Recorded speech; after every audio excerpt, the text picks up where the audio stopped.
तो आदाब, नमस्कार, गुड इवनिंग, सत श्री अकाल। एक बार फिर आप तमाम लोगों का स्वागत है। एक रिपोर्ट के मुताबिक 20 जनवरी 2025 जब ट्रंप ने अपने सेकंड टेन्योर में दूसरे कार्यकाल में अमेरिका के राष्ट्रपति पद की शपथ ली, तो 20 जनवरी 2025 के बाद से अभी 28 फरवरी से पहले, यानी जब ईरान पर हमला हुआ उससे पहले तक, इन्हीं ट्रंप के इशारे पर दुनिया के अलग अलग 8 देशों पर 622 बम गिराए गए। 622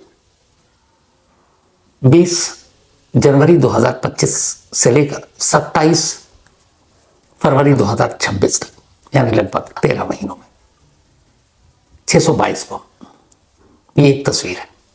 दूसरी तस्वीर यह है कि जब डोनाल्ड ट्रंप अमेरिका के प्रेसिडेंट का इलेक्शन लड़ रहे थे और उनकी कैंपेनिंग चल रही थी, तब एक ऐसा नारा था जिसकी वजह से बहुत सारे अमेरिकियों ने वोट दिया, और वो ये था कि अगर वो सत्ता में आते हैं तो फिर जो अमेरिकी सैनिक दुनिया के अलग अलग देशों में जंग लड़ रहे हैं, जिसमें अफगानिस्तान है, जिसमें इराक है, जिसमें और भी देश, वो सारे अपने सैनिकों को वापस बुलाएंगे, जंग रोक देंगे, और दूसरा जंग का कोई नया मोर्चा नहीं खोलेंगे, क्योंकि जंग से काफी खर्च होता है। अमेरिकियों को लगा ये कमाल का प्रेसिडेंट आ रहा है जो जंग के खिलाफ है। वोट दिया, जीत भी गए। तीसरी तस्वीर यह है कि अमेरिका के इतिहास में डोनाल्ड ट्रंप से पहले ऐसा कोई प्रेसिडेंट नहीं हुआ जिसके सिर्फ 1 साल के कार्यकाल में दुनिया के 8 देशों पर अमेरिका ने हमला किया। 8 देश। चौथा पहलू या चौथी तस्वीर यह है कि ये वही डोनाल्ड ट्रंप हैं जिन्होंने दुनिया भर के 8 देशों पर हमले किए, बम बरसाए, और ये वही ट्रंप है जो पिछले कई महीनों से खुद के लिए गिड़गिड़ा कर, बोल बोल कर नोबेल पीस प्राइज मांग रहे हैं कि देखो मैंने 8 देशों में जंग रुकवा दी, जिसमें इंडिया पाकिस्तान का भी नाम लेते हैं। तो अगर 8 देश जंग लड़ते कितना नुकसान होता, कितने लोग मारे जाते, मैंने इतना अच्छा काम किया, 8 देशों में जंग रुकवाई, तो मुझे नोबेल पीस प्राइज क्यों नहीं मिले? अब कौन बताए कि आपने 8 देशों में जंग रुकवाई है? पता नहीं कितना सच है गलत, क्योंकि भारत ने तो हमेशा इससे इनकार किया। लेकिन हाँ, ये रिकॉर्ड पर है कि आपने इन्हीं 1 सालों में 8 देशों पर हमले किए। इनमें ईरान में 2 बार, 1 जून 2025, 13 जून को जब पहली बार हुआ इजराइल के साथ मिलकर, और अब अभी 28 फरवरी को, तो 2 बार तो ईरान पे हमला हो गया। इसके अलावा Iraq, Syria, Yemen, Somalia, Nigeria, Venezuela, इन देशों पर आपने हमला किया। वेनेजुएला के तो प्रेसिडेंट और उनकी वाइफ को आपकी आर्मी ने घुसकर वहां से उन्हें उठाया और इस वक्त अमेरिका के जेल में रख दिया। और ट्रंप साहब कह रहे हैं कि हमें नोबेल पीस प्राइज चाहिए। इससे बड़ी कॉमेडी क्या होगी कि जो शख्स 8 देशों पर हमला कर रहा है, नए नए जंग के मोर्चे खोल रहा है, जो कभी ईरान पर डायरेक्ट अटैक नहीं किया था, अपने इजराइल ही करता रहा, लेकिन पहली बार, और वही ट्रंप साहब को नोबेल पीस चाहिए। खैर, अब आगे बढ़ते हैं। हमेशा आपने सुना होगा कि डोनाल्ड ट्रंप ये कहते हैं कि I am not happy with Britain, I am not happy with France, I am not happy with Iran, I am not happy with India. अभी जो tariff, I am not happy with Modi, I am not happy with जो Britain के PM है, अभी कल ही कहा। अब सवाल यह है कि एक अमेरिका के देश का एक प्रेसिडेंट, दुनिया भर में 200 से ज्यादा देश हैं, उन देशों के राष्ट्र अध्यक्ष, उन देशों के प्राइम मिनिस्टर या प्रेसिडेंट, वो कौन होते हैं कि उससे वो खुश नहीं है और उससे नाराज है? ये क्या दादागिरी है? आप अपना देश देखो, बाकी के जो लोग देखें वो अपना देश देखेंगे। तो ऐसा क्यों होता है? और उससे भी बड़ा सवाल यह है कि दुनिया भर के देश अमेरिका से क्यों डरते हैं? और एक और सवाल है कि आखिर जो बाकी देश अमेरिका को से डरते हैं, और डोनाल्ड ट्रंप जिस तरीके से नाम ले लेकर कहते हैं I am not happy with this, कभी आपने सुना है कि डोनाल्ड ट्रंप ने कहा हो कि I am not happy with Putin, I am not happy with Jinping, रूस और चीन? क्यों भाई? क्या उनसे डर लगता है? और उससे भी बड़ा सवाल यही है कि बाकी देश पर क्यों डरे? हम सब आजाद हैं, हर देश की अपनी सरकार है, अपनी जनता है, वो जो चाहे करे, तो फिर ये दादागिरी क्यों? कई ऐसे दोगलापन है इस पूरे मामले में, और इसको दादागिरी कहें, जिसको लेकर इस ईरान पर हमले की नौबत आई। सिलसिलेवार आपको बताते हैं। असल में अमेरिका शुरू से ही पैसे और ताकत, इन 2 चीजों के इर्द गिर्द घूमा। जब सेकंड वर्ल्ड वॉर हुआ और उसे पता चला कि पैसा हो तो ताकत भी अपने आप आएगी, तो उसने एक नई पॉलिसी अपनाई। उसने अमेरिकी करेंसी डॉलर को दुनिया के व्यापार की करेंसी बना दी। अब दुनिया के कोई भी देश कोई भी बिजनेस करेगा डॉलर से करेगा। जब डॉलर से करेगा तो अमेरिका की हैसियत और पावर तो रहेगा ही, क्योंकि डॉलर के बिना फिर कोई बिजनेस नहीं हो सकता। आप तेल खरीद नहीं सकते, जरूरी सामान नहीं खरीद सकते। और डॉलर की जब हैसियत बढ़ी तो फिर अमेरिका की ताकत भी बढ़ेगी। और फिर अमेरिका ने इसके साथ अपने हथियार पर जोर दिया, न्यूक्लियर बॉम्ब बनाए। सबसे ज्यादा दुनिया में न्यूक्लियर बॉम्ब अमेरिका के पास है। अब न्यूक्लियर को लेकर आप उनका दोगलापन देखिए कि अमेरिका कोई भी देश अगर न्यूक्लियर वेपन बनाता है तो कहता है नहीं, आप नहीं बना सकते। अमेरिका कौन होता है किसी देश को न्यूक्लियर बम बनाने से रोकने वाला? और यहां पे भी पिक एंड चूज है कि कोई बना सकता है कोई नहीं। आपको याद होगा जब अमेरिका ने पोखरण में टेस्ट किया था पहली बार, फिर बाद में अमेरिका ने हमारे ऊपर तमाम सैंक्शन लगाए थे, आर्थिक पाबंदियां लगाई थी, और यह भी कहा था कि नहीं, इंडिया का न्यूक्लियर बनाना खतरा होगा दुनिया के लिए। किस चीज का खतरा? अमेरिका का बार बार यह कहना है कि, और ट्रंप का भी, कि न्यूक्लियर बम जो है उसका इस्तेमाल गलत नहीं होना चाहिए। अब आप लोग मुझे बताइए कि न्यूक्लियर बम का इस्तेमाल कभी सही कैसे हो सकता है? ये तो बर्बादी के लिए बनाया गया बॉम्ब है, विनाश के लिए बनाया गया बॉम्ब है। तो न्यूक्लियर बॉम्ब का इस्तेमाल कभी अच्छी चीज के लिए हो सकता है? जब भी होगा बुराई होगा।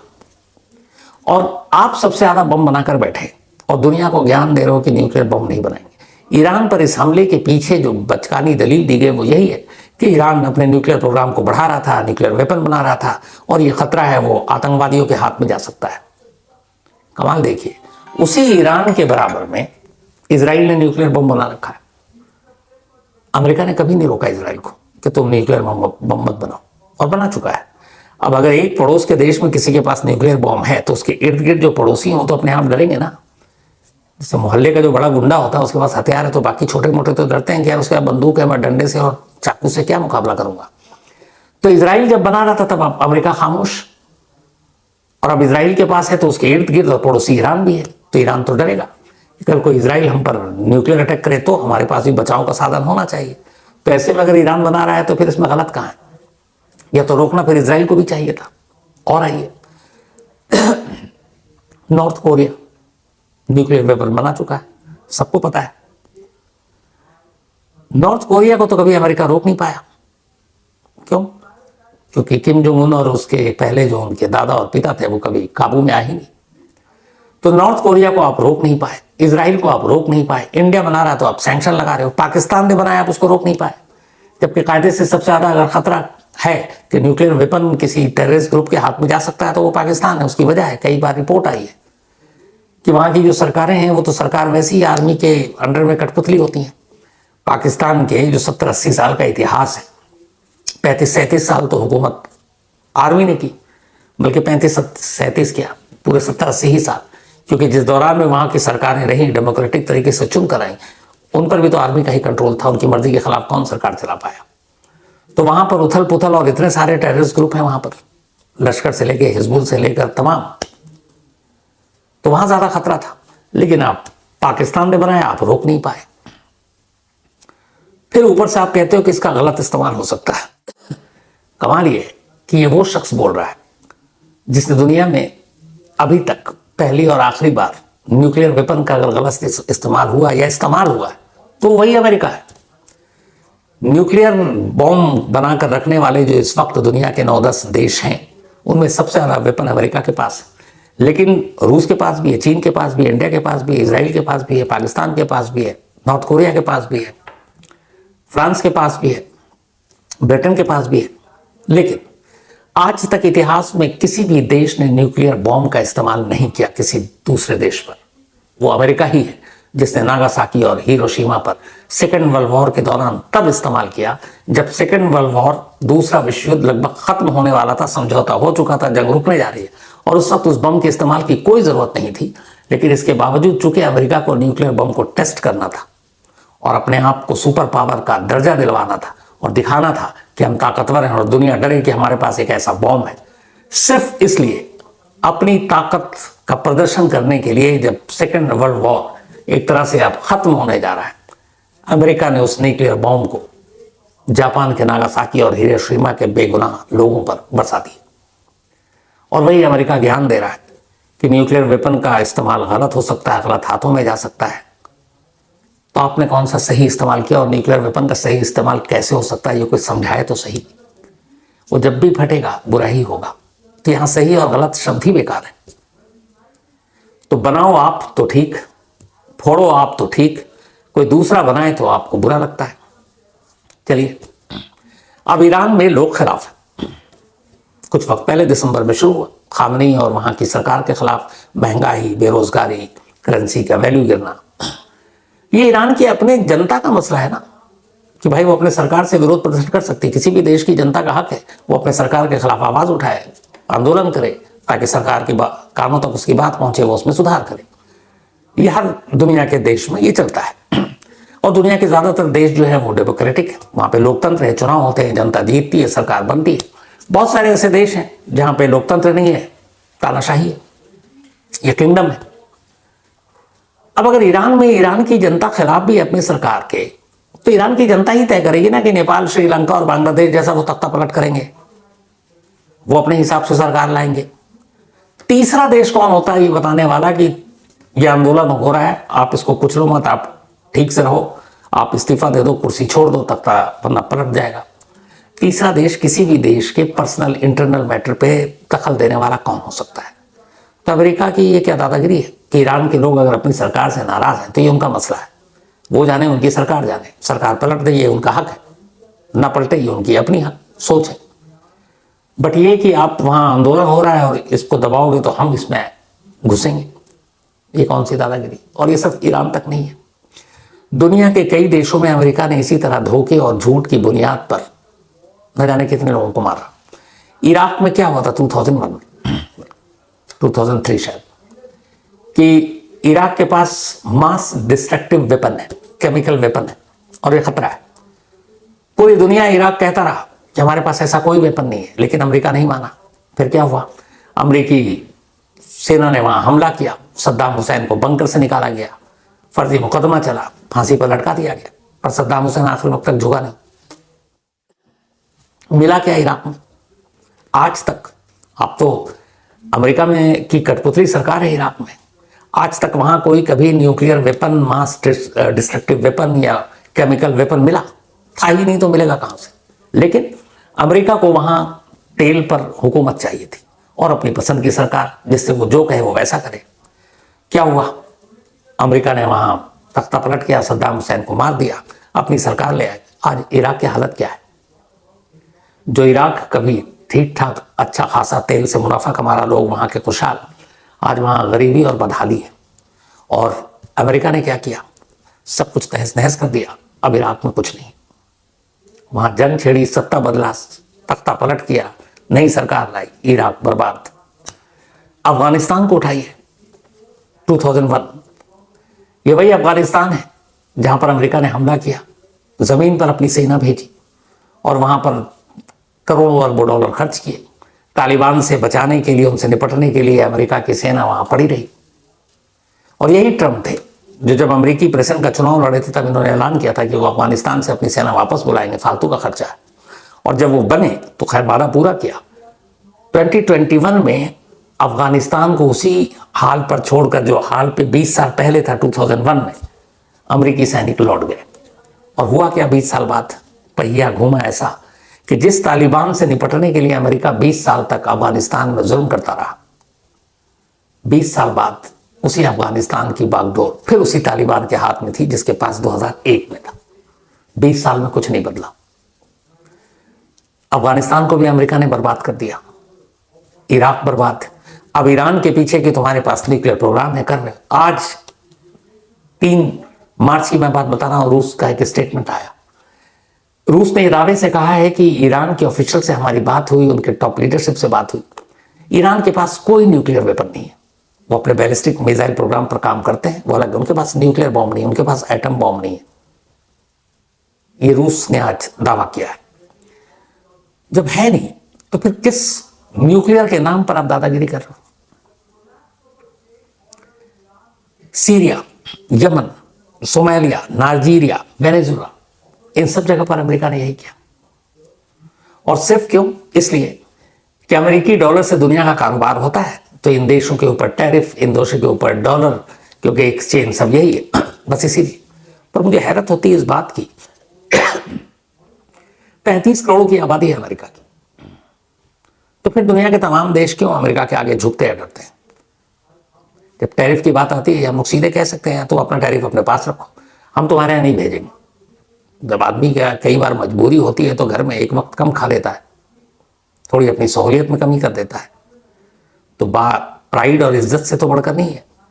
पर हम तुम्हारे दबाव में क्यों आए? हम एक आज़ाद देश है, हमारे अपनी सरकार है, हम खुद फैसला करेंगे हमारी जनता के लिए अच्छा क्या बुरा क्या है। पर तुम धमकाओ कि हम 150% टैरिफ लगा देंगे, हम 125 लगाएंगे, हम 100 लगाएंगे, और वहां की सुप्रीम कोर्ट खुद कह रही है अमेरिका की कि 10% से ज्यादा आप लगा नहीं सकते, आपके पास हक ही नहीं है। तो फिर ये दुनिया भर के देश क्यों डरते हैं? और चीन और रूस क्यों नहीं डरता? इसलिए कि चीन ने बड़ी चालाकी से काम किया, उसने पूरा ध्यान डेवलपमेंट पे लगाया। पूरी दुनिया के आज मार्केट में 85% चीन के सामान का कब्जा है। उन्होंने मेहनत करके अपनी टेक्नोलॉजी, साइंस और बाकी सारी चीजों में झोंक दिया, नई नई चीजें बनाई। उनके माल पूरे दुनिया में बिकते हैं, अमेरिका तक में, और सस्ता है। तो चीन ने डेवलपमेंट के जरिए दुनिया के बाजार पर एक तरह से कब्जा कर लिया, और अमेरिका को यह पता है कि चीन से अब इस मामले में टक्कर ले नहीं सकते।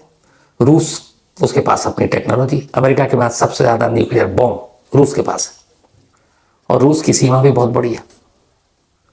रूस से पता है कि आप पंगा लोगे तो रूस उनमें से नहीं है, जैसे आपने ब्रिटेन के पीएम को कह दिया कि आई एम नॉट हैप्पी, आप बोलो I am not happy with Putin, I am not happy with Jinping, तो समझ में आए। तो कुल मिलाकर असल में इस वक्त डोनाल्ड ट्रंप जो है वो एक दादागिरी है, जैसे एक मोहल्ले का गुंडा होता है ना, कि बस जो चीज मुझे पसंद नहीं है वो पसंद नहीं है, ये चीज मेरे हिसाब से होना चाहिए तो मेरे हिसाब से हो, और वरना फिर या तो मरोगे या हटोगे। लीबिया में क्या हुआ था? कर्नल गद्दाफी को लेकर जो अमेरिका ने किया, उसके बाद वहां सत्ता परिवर्तन हुआ। इतिहास उठाकर आप देख लीजिए अमेरिका की, कि अमेरिका ने जिस जिस देश पर हमला किया और तख्ता पलट करवाया, उस वक्त तो वहां उनके लोगों के साथ बड़े बड़े दावे और बातें की, लेकिन फिर उस देश को बदहाली से कभी उबार नहीं पाया, उनके हाथ पर छोड़कर चला जाता है, क्योंकि उसका तब तक अपना मकसद पूरा हो जाता है, जितना तेल से लेके गैस सब समेटना लपेटना होता है, ले लेता निकल लेता। बाकी आम जनता किसी भी देश की, उससे अमेरिका क्यों प्यार करेगा अपने नागरिकों के अलावा? 1945 के बाद, 1945 से पहले तक तो बहुत सारे जंग हुए जो अमेरिका जीता भी, लेकिन 1945 तक अमेरिका ने, उससे पहले जितने हुए थे जंग सारे जीते थे, लेकिन 45 के बाद अमेरिका बहुत कम जंग जीत पाया। और उसकी वजह यही है कि वो उस देश में एक मौका देखता है, तख्ता पलट करता है, अपनी पसंद की सरकार नहीं हो, अपनी पसंद की सरकार लाने के लिए बम गिराता है, उथल पुथल मचाता है, और फिर अपना फायदा निकाल कर निकल लेता है। जो 5 जंग 1945 के बाद अमेरिका ने बड़ी जंग लड़ी, छोटे मोटे तो बहुत सारे आपको गिना दिए, उनमें से एक था कोरिया, जिसमें अमेरिका को मुंह की खानी पड़ी। दूसरा वियतनाम, आज भी अमेरिका को रुलाता है वियतनाम की ये जंग जो है, पूरी तरह मुंह की खानी पड़ी, बहुत नुकसान हुआ अमेरिका का। गल्फ वॉर, खाड़ी युद्ध, बस ये इकलौता युद्ध है जिसमें अमेरिका कह सकता है कि वो कामयाब रहा था। इराक, अमेरिका के हाथ कुछ नहीं है, बहुत सारे सैनिक मारे गए, सब कुछ हुआ, लेकिन इराक क्या है आज, बदहाल हो चुका है। अफगानिस्तान की अभी कहानी आपको बताई, 2001 में जब अमेरिका वहां घुसा, सैनिक भेजे, और 21 में जब निकला, 2001 में भी वहां तालिबान, और जब अमेरिका निकला वैसे ही तालिबान फिर आ गया 20 साल बाद। तो अफगानिस्तान में भी कुछ नहीं बचा। तो असल में अमेरिका को यह है कि एक तो डॉलर का घमंड है, और दूसरा ये ताकतवर है, और उसे लगता है कि जिस देश में जो भी, अभी जो ग्रीनलैंड की बात हो रही थी, क्या तो हम खरीद लेंगे या कब्जा कर लेंगे, सीधे सीधे नीदरलैंड को धमकी दी। ये ऐसे नहीं है कि कोई एक कार या किसी अच्छी खूबसूरत चीज पर आप अपना दावा करके कहते रहिए, पूरे देश का मामला है। लेकिन अफसोस की बात यह है कि बहुत सारे ऐसे देश हैं जो ये सारी सच्चाई जानते हो, ये भी पता कर को अगर वक्त बदला है, चीजें बदली, अमेरिका उनको भी नहीं छोड़ेगा, लेकिन वो सब उसके आगे हाथ जोड़े रहते हैं। पूरे गल्फ की अगर मैं बात करूं, ईरान को छोड़कर, तो उनका भी यही हाल है, चाहे वो सऊदी अरब हो, चाहे यूएई हो, चाहे कतर हो, कुवैत हो, ओमान हो, जॉर्डन हो, लीबिया हो, सारे। वजह ये कि इन सबको पता है कि अमेरिका से पंगा लेंगे तो बहुत सारी चीजें बदल जाएंगी, अमेरिका बहुत सारी चीजों पर रोक लगा देगा। और इन सब का एक और भी है जो वही सिर्फ देश में नहीं पूरी दुनिया में होता है, वो रिलीजन और बाकी चीज़ें। ईरान एक शिया बहुल देश है, 90% ज़्यादा आबादी ईरान में शियाओं की है, दुनिया का सबसे इकलौता और बड़ा देश है शियाओं का। और गल्फ की जिस कंट्री की बात कर रहे हैं इनमें से ज़्यादातर, चाहे वो सऊदी हो, यूएई हो, या फिर कुवैत हो, कतर हो, बहरीन हो, जॉर्डन हो, इनमें मेजोरिटी जो है वो सुन्नी है। तो इन्हें ये भी नहीं अच्छा लगता कि एक शिया देश ताकतवर बन जाए, एक शिया देश गल्फ को लीड करे, मिडिल ईस्ट को लीड करे। तो यहाँ ये भी इनकी मजबूरियाँ हैं कि खुलकर वो ईरान का साथ नहीं देते। लेकिन उन्हें ये समझना चाहिए कि ये वही ईरान है जिस ईरान और इजराइल की दुश्मनी क्यों है, फ़लस्तीन की वजह से। क्योंकि ईरान अलग अलग संगठनों के जरिए फ़लस्तीन में लगातार फ़लस्तीनियों की मदद करता है, इजराइल जब भी हमला करता है तो। और फ़लस्तीन में ज़्यादा पॉपुलेशन किसकी है?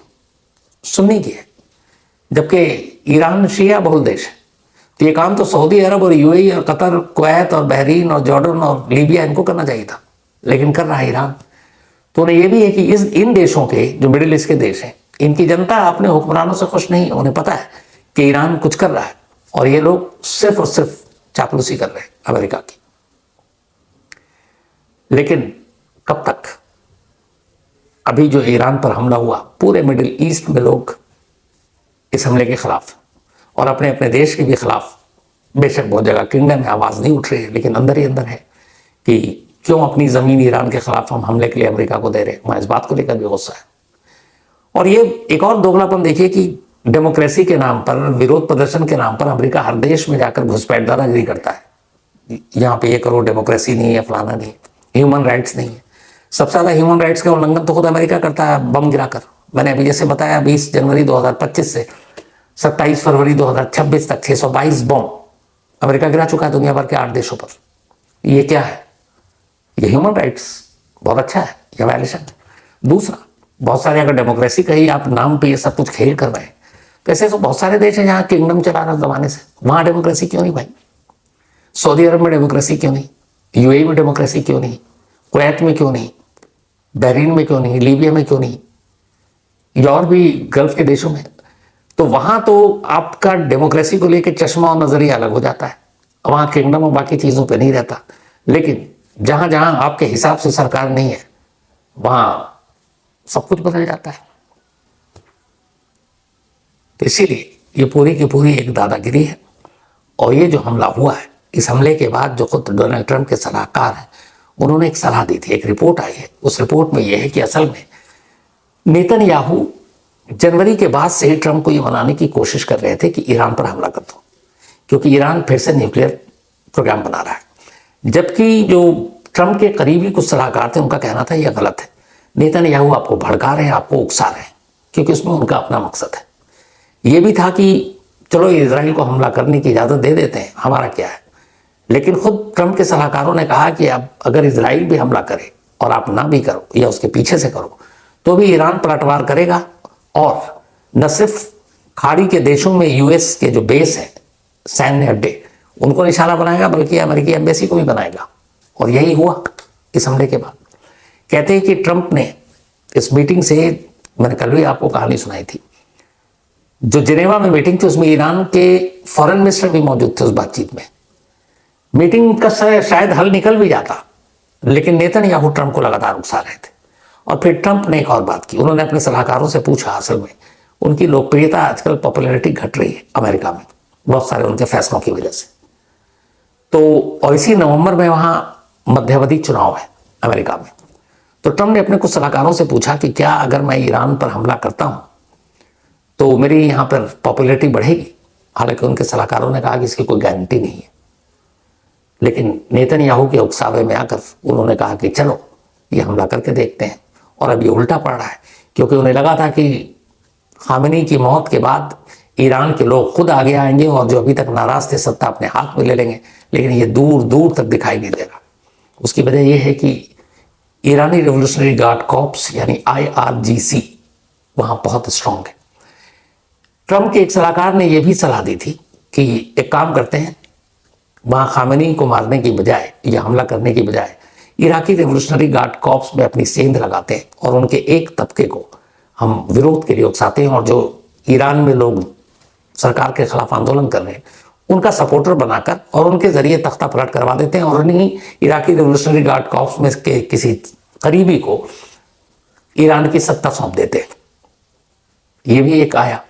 लेकिन CIA यानी अमेरिकी खुफिया एजेंसी ने डोनाल्ड ट्रंप को जो रिपोर्ट दी वो ये थी कि ईरानी रेवोल्यूशनरी गार्ड कॉर्प्स में आप सेंध लगा ही नहीं सकते, आप उनको सत्ता का लालच देकर तोड़ ही नहीं सकते, क्योंकि ये वो फोर्स है जिसे खुद खामेनी ने जन्म दिया और खामनेई ने ही से बड़ा किया, तो वो उनके पूरी तरह से लॉयल और वफादार है। तो ये आइडिया भी गया।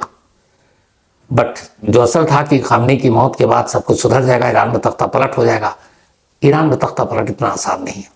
और इसीलिए मजबूरन कल ट्रंप को एक स्टेटमेंट देना पड़ा टीवी पर आकर कि अभी शायद ये जंग 3-4 हफ्ते और चले, और ये भी कहा कि हो सकता है इसमें अमेरिकियों की जान माल का भी और नुकसान हो। अभी तक जो रिपोर्ट है 6 अमेरिकी सैनिकों की इसमें मौत हो चुकी है। और अमेरिका में अमेरिकी नागरिक का ये शुरू से इतिहास रहा है कि जंग हो, जंग लड़ी जा रही है, सब ठीक है, लेकिन अगर उनका एक भी अमेरिकी सैनिक मारा जाता है तो पूरे अमेरिका में लोग गुस्से में आ जाते हैं और गुस्सा होता है सीधे नेतृत्व यानी लीडरशिप पर, यानी ट्रंप पर। यहाँ 6 के मरने की खबर है और कहते हैं कि इस खबर के बाद से ईरान पर हमले को लेकर अभी एक वहां सर्वे कराया गया।